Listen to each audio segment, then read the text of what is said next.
जय बजरंगबली। दोस्तों, हमारे चैनल के अंदर आपका स्वागत है। दोस्तों, आप जानते ही हैं कि कलयुग के साक्षात अगर किसी प्रकार के देवता धरती पर जागृत अवस्था के अंदर है तो वह है दोस्तों हनुमान जी। और हनुमान जी के बारे में यह बात है कि अगर आप किसी भी प्रकार का कार्य करते हैं तो निश्चित तौर पर हनुमान जी आपके जीवन के अंदर उसी के अनुरूप आपको फल देते हैं और आपके जीवन के अंदर बरकत हो या किसी प्रकार के कार्य को बनाना हो, हनुमान जी की कृपा आपके लिए विशेष चाहिए। तो इसीलिए दोस्तों आज हम अगर आपको इस वीडियो के माध्यम से बताने वाले हैं कि अगर आप ये 5 गलतियां करते हैं, इस प्रकार के 5 काम करते हैं तो भूल कर भी हनुमान जी की कृपा नहीं आती, बल्कि हनुमान जी आपके ऊपर नाराज हो जाते हैं और आपके ऊपर साक्षात क्रोधित होकर आपको दंड देने का कार्य करते हैं। इसी वजह से इस बात का ध्यान रखें कि भूल कर भी आप यह 5 काम नहीं करें, अन्यथा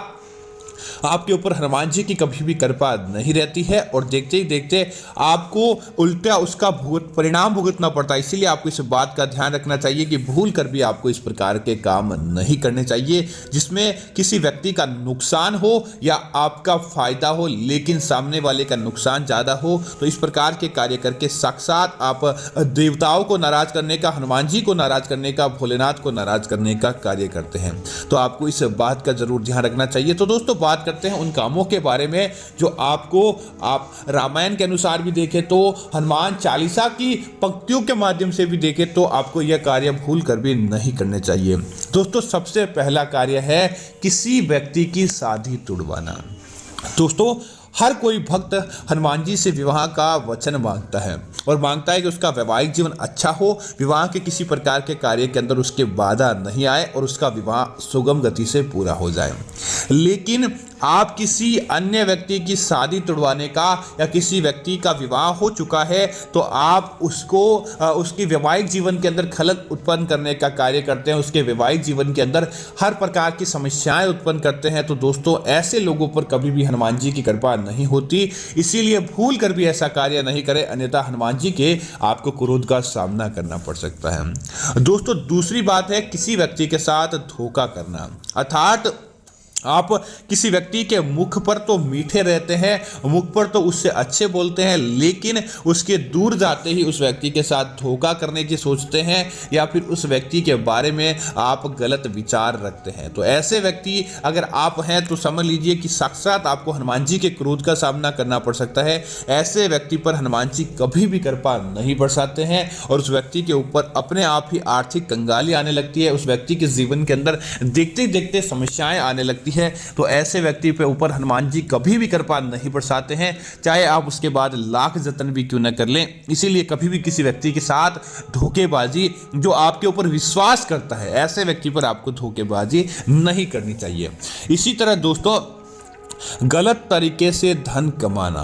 दोस्तों अगर आप किसी प्रकार के गलत तरीके के कामों के अंदर लिप्त रहते हैं और गलत तरीके से अर्थात चोरी से या किसी व्यक्ति को धोखा देकर या फिर आप एक व्यक्ति के सामने अच्छा बनकर लेकिन पीठ पीछे उसके साथ दगाबाजी करके इस प्रकार की गतिविधि करके आप धन अर्जित करते हैं, अर्थात कि गलत कामों के माध्यम से, चाहे वैश्यावृत्ति हो या फिर आप अन्य प्रकार के कार्य हो या इस प्रकार के कार्य करके आप धन कमाते हैं, तो समझ लीजिए ऐसा धन आपके जीवन के अंदर टिकता नहीं बल्कि आपको कई प्रकार के नुकसान दिलवाता है और हनुमान जी के आपको क्रोध का सामना करना पड़ता है। तो इस बात को आपको भूल कर भी ध्यान रखना चाहिए कि ऐसे गलत काम आपको करके धन अर्जित करना साक्षात हनुमान जी को नाराज करने के बराबर माना जाता है। इसी तरह दोस्तों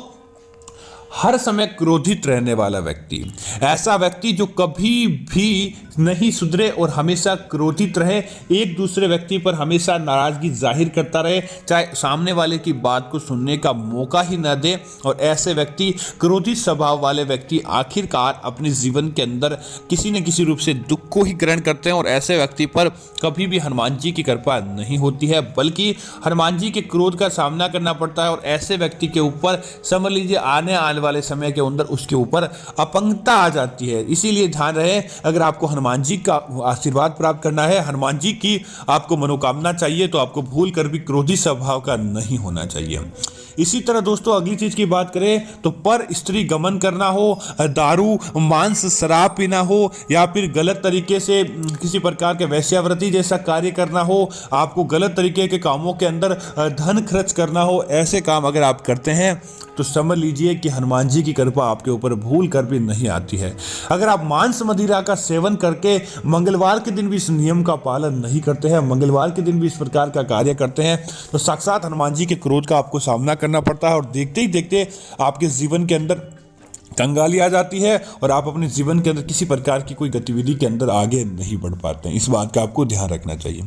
दोस्तों। इसी तरह ब्रह्मचर्य का पालन करना, अर्थात कि आप अपने वैवाहिक अवस्था के अंदर है तो पति पत्नी के मध्य के अलावा किसी अन्य व्यक्ति के साथ, अन्य पुरुष के साथ संबंध रखना, अपने पति को धोखा देना या पत्नी को धोखा देना। और इसी के साथ ही कुछ ऐसे धार्मिक दिन आते हैं जिस दिन आपको ब्रह्मचर्य का पालन करना चाहिए और उस दिन भी अगर इस प्रकार की गतिविधियों के अंदर आप लिप्त रहते हैं और दोस्तों कभी भी आपके जीवन के अंदर भगवान की कृपा देखने को नहीं मिलती है और देखते ही देखते आपके जीवन के अंदर हनुमान जी की क्रोध का आपको सामना करना पड़ता है और साक्षात हनुमान जी की नाराजगी को आपको सामना करना पड़ता है। तो आपको इस बात का जरूर ध्यान रखना चाहिए। इसी तरह दोस्तों इस बात का भी ध्यान रखें कि आपको कभी भी किसी अन्य व्यक्ति के मामले के अंदर चुगली करना या झूठ बोलना या किसी अन्य व्यक्ति को घर तुड़वाने का कार्य, इस प्रकार का आप कार्य करते हैं तो आपके ऊपर हनुमान जी की कृपा नहीं बनती। क्योंकि दोस्तों आप तो अपनी कुछ समय की बात या कुछ समय के मनोरंजन के लिए दूसरों के बारे में बुरा भला कह जाते हैं, लेकिन आगे जाकर वह भयंकर परिणाम लाता है। तो आपको किसी अपने फायदे के लिए किसी अन्य व्यक्ति के बारे में गलत या झूठी अफवाह फैलाना साक्षात हनुमान जी के क्रोध का आपको सामना करने के बराबर माना जाता है। इस बात का आपको ध्यान रखना चाहिए। इसी तरह दोस्तों इस बात का ध्यान रखें कि कभी भी अगर आप इस प्रकार की गतिविधि करते हैं, मंगलवार हो या फिर वैसे ही जिस प्रकार के कार्य करते हैं, जैसे कि आप मांस काटने का व्यापार करते हैं या फिर आप ऐसा व्यापार करते हैं जिसके अंदर किसी निर्दोष पशु की हत्या हो, ऐसे लोगों पर भी हनुमान जी की कम ही कृपा रहती है और देखते ही देखते उसके जीवन के अंदर कई प्रकार के दोषों का सामना करना पड़ता है। इसी वजह से इस प्रकार का कार्य आपको भूल कर भी नहीं करना चाहिए। अगर आप इस प्रकार का कार्य करते हैं तो आपके ऊपर हनुमान जी की कृपा नहीं रहती है। इसी तरह दोस्तों इस बात का ध्यान रहे कि पशु हत्या करना, बेवजह किसी पशु को मारना, बेवजह किसी पशु को सताना, ऐसा भी अगर कोई व्यक्ति कार्य करता है, गो हत्या करता है, उसके ऊपर कभी भी हनुमान जी हो या अन्य देवी देवता हो, किसी की भी कृपा नहीं रहती है और देखते ही देखते उस व्यक्ति के जीवन के अंदर अपने आप ही कंगाली आने लगती है। इसी तरह दोस्तों इस बात का ध्यान रखें कि आप जैसे किसी प्रकार की पूजा पाठ करते हो या नहीं करते हो,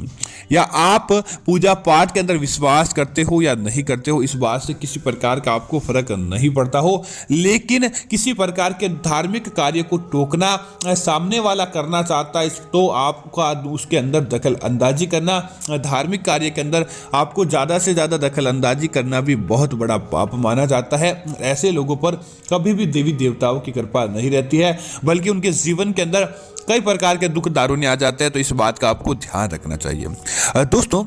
पुरुष कभी भी कितना ही बड़ा और कितना ही धन वैभव वाला क्यों न हो जाए, लेकिन एक आदमी और एक महिला के आगे कभी भी वह बड़ा नहीं हो सकता। वह होते हैं साक्षात उनके माता पिता। माता पिता के आगे हमेशा पुरुष छोटा ही रहता है। तो इस बात का ध्यान रखें, कभी भी अपने बड़े बुजुर्गों का, अपने माता पिता को आपको भूल कर भी अपमान नहीं करना चाहिए। अगर आप अपने बड़ों का, अपने माता पिता का अपमान करते हैं तो साक्षात आप समझ लीजिए अपने जीवन के अंदर कई प्रकार के दुखों का सामना कर लेंगे और देखते ही देखते आपके जीवन के अंदर तरक्की अपने आप ही रुक जाती है। तो इस बात का आपको ध्यान रखते हुए किसी प्रकार का कार्य करना चाहिए ताकि देवी देवताओं का समूचा आशीर्वाद आपको प्राप्त हो, न कि उनके क्रोध का आपको सामना करना पड़े। तो दोस्तों मैं उम्मीद करता हूं कि यह जानकारी आपको अच्छी लगी होगी। इस प्रकार की अन्य जानकारी देखने के लिए हमारे चैनल को सब्सक्राइब करें और साथ ही साथ वीडियो को लाइक और शेयर करना ना भूलें ताकि ऐसी जानकारी आपको मिलती रहे। जय श्री राम मित्रों, धन्यवाद मित्रों।